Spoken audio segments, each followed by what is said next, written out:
Rome, Rome c'est d'abord la ville du témoignage de ses premiers disciples de Jésus, en particulier de Pierre et de Paul, qui ont été martyrisés ici à Rome. C'est une ville de martyrs. Martyr, ça veut dire témoignage en grec.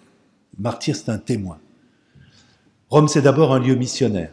C'est de là qu'est parti le témoignage des apôtres qui, après avoir été touchés profondément par le Christ à Jérusalem, ont fait de cette ville de Rome le centre de la chrétienté. C'est une ville de témoignage. Et si on vient ici, c'est pas simplement pour une démarche culturelle, découvrir la beauté des sites, l'archéologie, mais c'est pour retrouver le souffle initial. La grâce première de Rome, c'est un souffle de mission qui va jusqu'au don de soi, jusqu'au don de sa propre vie, comme l'ont vécu Pierre et Paul, sur le martyre desquels ont été bâtis les basiliques. Nous découvrirons de tout à l'heure, ceux qui ne le connaissent pas, la basilique Saint-Pierre, et en creusant, c'est le Pie XII qui a fait ce travail archéologique, en creusant sous la basilique, on a trouvé le lieu de la tombe de Saint-Pierre. Sur la place Saint-Pierre, il y avait donc le lieu même où Pierre lui-même est mort, a donné sa vie pour le Christ. Rome, c'est non seulement une ville de martyrs, de témoignages missionnaires, mais c'est aussi un lieu de formation.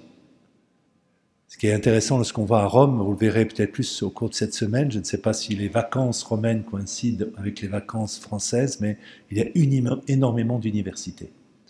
Ce n'est pas simplement un lieu où on retrouve un souffle, une ardeur, une audace missionnaire, comme les premiers chrétiens, mais un lieu aussi de réflexion pour l'Église, où l'Église essaye, à travers des universités, à travers des séminaires, à travers des congrès aussi, de réfléchir comment porter l'Évangile au monde, comment penser notre foi, car notre foi n'est pas simplement un élan du cœur, elle passe par notre intelligence. Voilà, et donc c'est un lieu aussi de formation. Et si on vient à Rome, c'est aussi pour apprendre mieux le Christ, connaître l'Église du dedans, pas simplement à partir de prêt-à-penser ou de préjugés, idées toutes faites. Rome, c'est encore autour de celui qui est le successeur de Pierre, le pape François aujourd'hui, un centre de communion de toute l'Église. Toute l'Église se rassemble à Rome. Lorsque le pape convoque les cardinaux, les évêques, ça se fait à Rome. Et si on veut nous retrouver le sens de l'Église, il nous faut venir à Rome, immanquablement. C'est à partir de Rome que l'Église se comprend, se définit. Elle a pour centre de gravité le Christ. L'Église est le corps du Christ, il est la tête de cette Église, et elle vit encore cette Église à travers la communion de tous les apôtres, les successeurs des apôtres, à la tête desquels se trouve le pape François. Donc c'est vraiment un lieu de communion. Et puis c'est aussi un lieu de service. Lorsqu'on va à Rome, et j'y vais quelquefois, eh bien on rencontre un certain nombre on appelle ici à Rome les dicastères, qui correspondent aux ministères, pour aider le pape, aider les églises, aider les évêques à réfléchir à un certain nombre de questions. Donc c'est vraiment un lieu de service. Et je dirais enfin, c'est aussi un lieu de prière. C'est la face cachée de Rome. Il y a ce qui est à l'extérieur, tous les touristes qui se pressent ici, les pèlerins qui viennent, mais ils ne voient pas qu'au-delà de tout ça, en substrat, il y a une immense prière, une immense intercession. Jamais autant de messes au mètre carré, si je puis dire. Et lorsqu'on va dans les jardins du Vatican, on découvre un lieu de prière particulier où le pape Benoît, dans le silence, bien, se prépare à rencontrer le Seigneur. Le pape Benoît, qui était Benoît XVI, qui est donc le prédécesseur du pape François.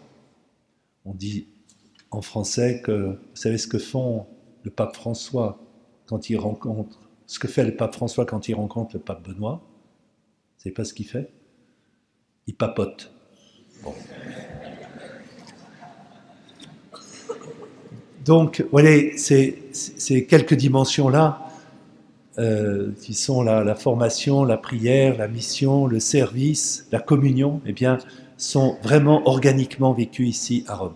Je voudrais simplement, à partir de cette introduction, rentrer dans cet évangile que la liturgie nous propose en ce temps de carême, de monter vers Pâques. Et ce qui nous est dit dans l'évangile, je crois, va nous aider à vivre ce pèlerinage que nous faisons. C'est un témoignage de la miséricorde. Ici, à Rome, nous faisons pas simplement l'expérience de l'Église, mais de la miséricorde du Christ. Rappelons-nous la scène que vient de décrire l'Évangile selon saint Jean. Eh bien, c'est une femme adultère qui a été repérée par le groupe des pharisiens, des scribes, et cette femme est traînée devant Jésus pour que lui-même la condamne. On va se servir d'ailleurs de cette femme pour pouvoir attaquer Jésus. Lui qui prêche un message d'amour, cette femme, elle a enfreint les dispositions de la loi, il faut la condamner, alors que toi, Jésus, tu es prêt à la condamner. Si tu ne la condamnes pas, ça veut dire que tu ne respectes pas la loi. Et donc tu mérites le même sort qu'elle. C'est un piège qui est tendu à Jésus. Jésus, il fait un geste. Vous savez, dans l'Évangile, c'est très important, il y a ce que Jésus dit, mais il y a la manière d'être de Jésus, la posture de Jésus. Jésus, il écrit par terre. Pendant qu'on dresse un piège pour Jésus, qu'est-ce qu'il fait Jésus? Il écrit par terre. On va dire, est-ce que c'est un mouvement de distraction? Est-ce que c'est un moment où il veut sortir de ce climat de suspicion à son égard? Ce que fait Jésus, c'est qu'il écrit une loi nouvelle. Par rapport à la loi ancienne qui définissait ce qu'on appelle le décalogue, les commandements de Dieu, Jésus, il est venu pour écrire une loi nouvelle.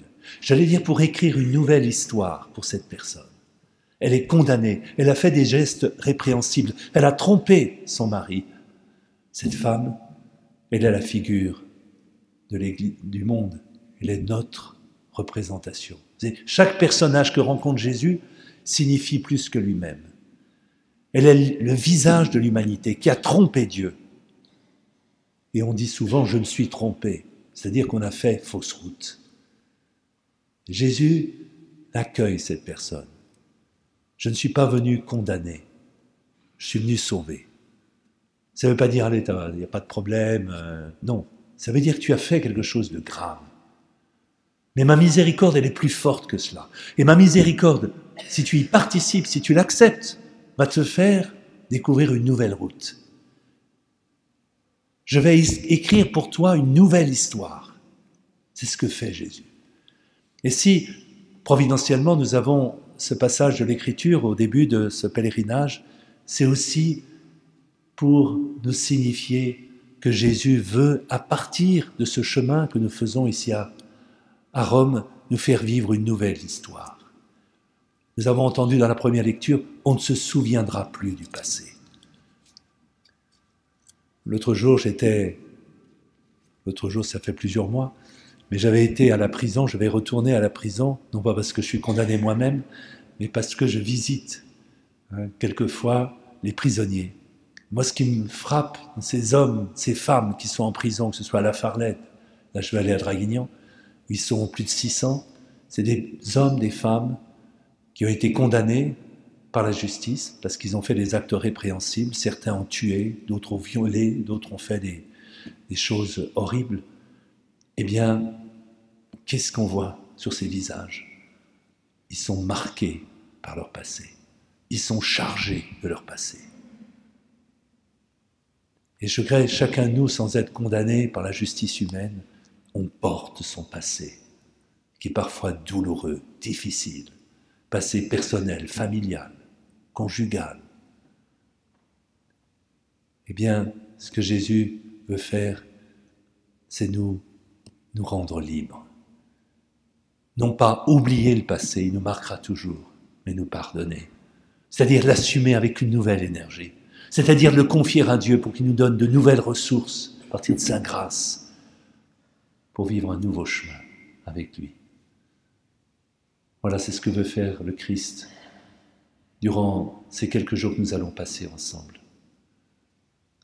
Alors je vous conseille vivement au cours de ce pèlerinage de vivre l'expérience que cette femme a faite avec Jésus, de découvrir la miséricorde de Jésus et de vous confesser auprès d'un prêtre. Nous avons la chance d'avoir plusieurs prêtres qui vous accompagnent.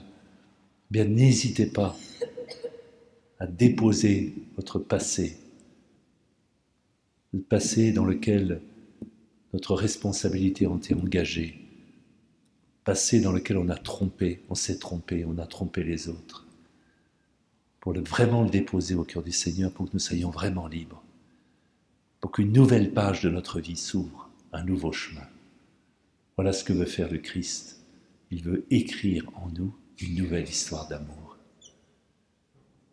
Alors je vous propose tout simplement maintenant, déjà au cœur de cette messe, de prendre quelques instants de silence pour confier notre passé, notre histoire passée au Seigneur, pour qu'il nous fasse trouver un chemin de liberté.